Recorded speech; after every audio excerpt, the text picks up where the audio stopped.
اور یہ واقعہ اپنی نوعیت کا بہت انوکھا واقعہ ہے. معاملہ یہ تھا کہ حضرت یونس علیہ السلام یہ ان کو اللہ پاک نے شہر نینوا کی کہ جو رہنے والے جو لوگ تھے ان کی رہنمائی کے لیے بھیجا تھا, انہیں اسلام کی طرف بلانے کے لیے بھیجا تھا, ان کی طرف رسول بنا کر بھیجا. یہ موصل کے علاقے کا ایک بڑا شہر ہے. یہاں لوگ بت پرستی کرتے تھے, شرک کرتے تھے, معاذ اللہ بتوں کی پوجا کرتے تھے. حضرت یونس علیہ السلام ان کو جا کر ایمان کی دعوت دیتے, اللہ وحدہ لا شریک کی طرف بلاتے رہے.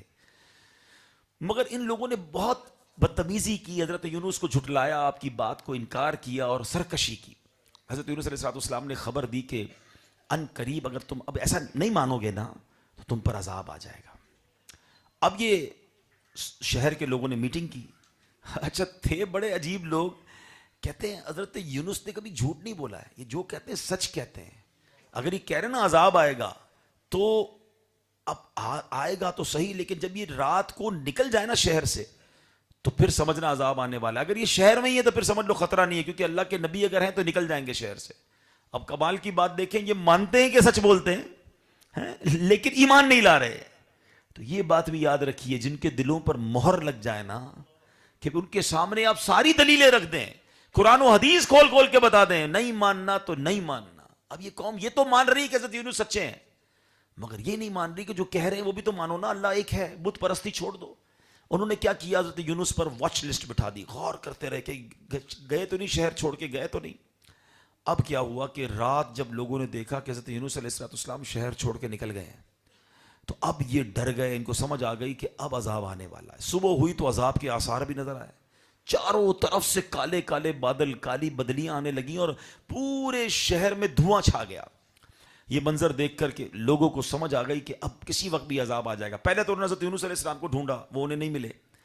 اب جب لگا کہ اب تو ہم مارے گئے تو انہوں نے کیا کیا, اپنی عورتیں لیں, اپنے بچے لیے, اپنے مویشی لیے, اور یہ سب کے سب پرانے کپڑے پہن کر, پھٹے پرانے کپڑے پہن کر میدان میں نکل پڑے اور اللہ کی بارگاہ میں روتے ہوئے توبہ کرنے لگے. خاک سر پر ڈالی, شوہر نے بیویوں کو الگ کر دیا, مائیں بچوں سے الگ ہو گئے, سب رونے دھونے میں اللہ کی بارگاہ میں گریا وزاری میں لگ گئے, خوب توبہ کرنے لگے.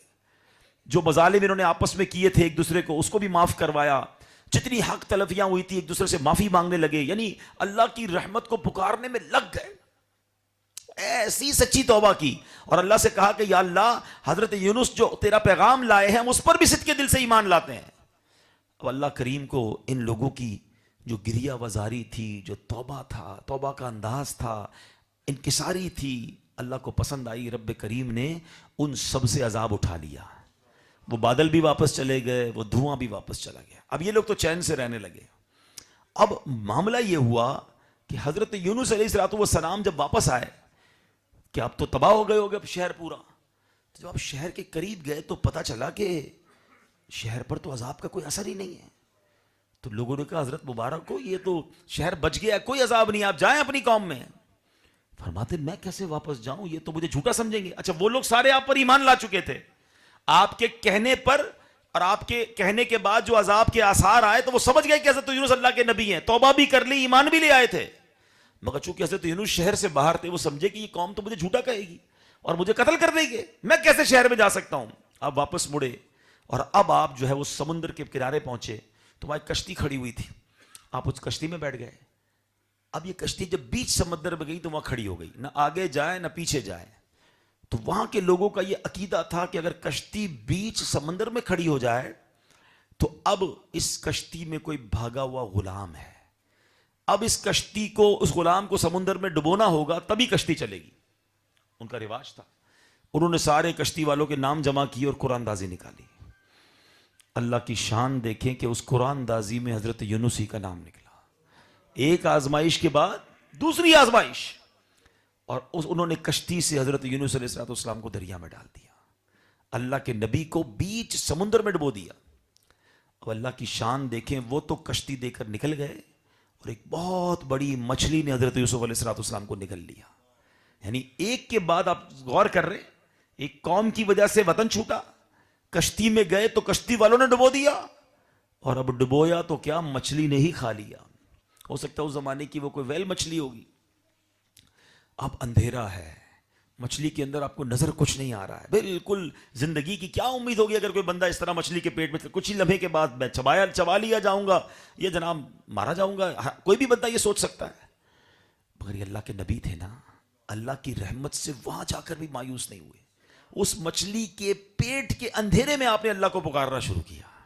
اور کیا خوبصورت الفاظ تھے. یہ آیت کریمہ جو ہے نا، جو کہتے ہیں نا بڑے بڑے طوفان ٹالتی ہے، ارے یہ وہاں پڑھا تھا انہوں نے، لا الہ الا انت سبحانک انی کنت من الظالمین. مل کر پڑھ لو، لا الہ الا انت سبحانک انی کنت من الظالمین، لا الہ الا انت سبحانک انی کنت من الظالمین. علماء کہتے ہیں یہ راز ہیں، یہ دعا یہ بڑی کمال کی دعا ہے. کبھی مشکل میں پھنس جائے نا، کسی بڑی مشکل میں ہو، کوئی بڑا پرابلم ہو، کوئی بڑی تمنا ہو آپ کی، آپ اس کا ورد شروع کر دیں، یہ مشکلیں ٹال دیتی ہے. اور ایسا ہی ہوا، کئی دن، یہ 2-4 گھنٹے نہیں رہے، کئی دن مچھلی کے پیٹ میں رہے. ایک روایت کے مطابق 40 دن پیٹ میں رہے. اللہ نے ان کو وہیں پر حیات بھی بخشی، اور پھر مچھلی نے آ کر آپ کو ایک کنارے پر آ کر اگل دیا.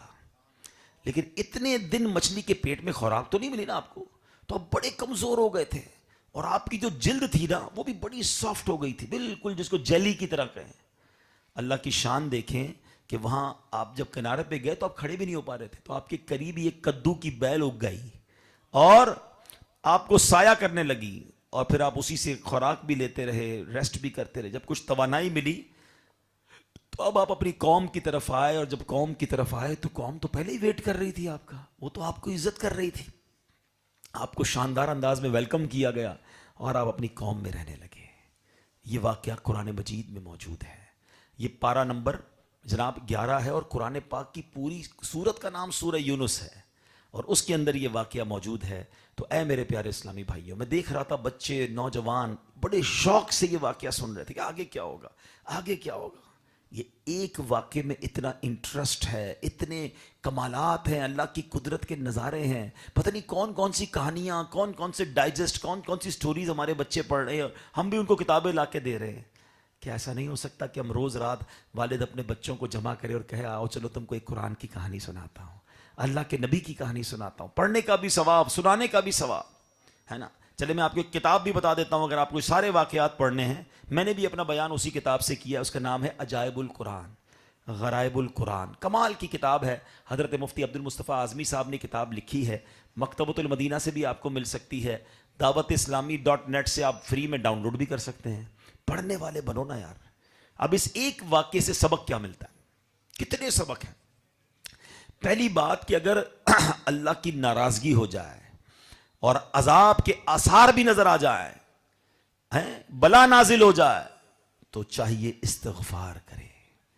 آج ہمارے کتنے گناہ ہیں، کتنی آفتیں. کبھی ہم زلزلوں کے بارے میں سنتے ہیں، کبھی سیلاب آ رہا ہوتا ہے، کبھی کرونا آ رہا ہوتا ہے، کبھی کوئی طوفان آ رہا ہوتا ہے.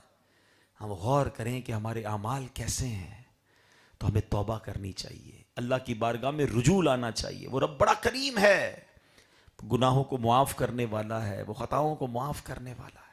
اگر آپ چاہتے ہیں نا کہ بلائیں ٹل جائیں تو استغفار کی کثرت کریں. اب استغفار بھی پورا پورا دن گزر جاتا ہے، نہیں کرتے. اللہ کے نبی علیہ الصلوۃ والسلام قطعی بخشے بخشائے ہیں. میرے آقا تو وہ ہیں جن کے صدقے ہماری بخشش ہونی ہے. مگر آپ دن میں 70 بار اور ایک روایت کے مطابق 100 بار استغفار پڑھا کرتے تھے. کیا ہم پڑھتے ہیں؟ اللہ کو راضی کریں، توبہ کریں. دوسری بات جو سیکھنے کو ملی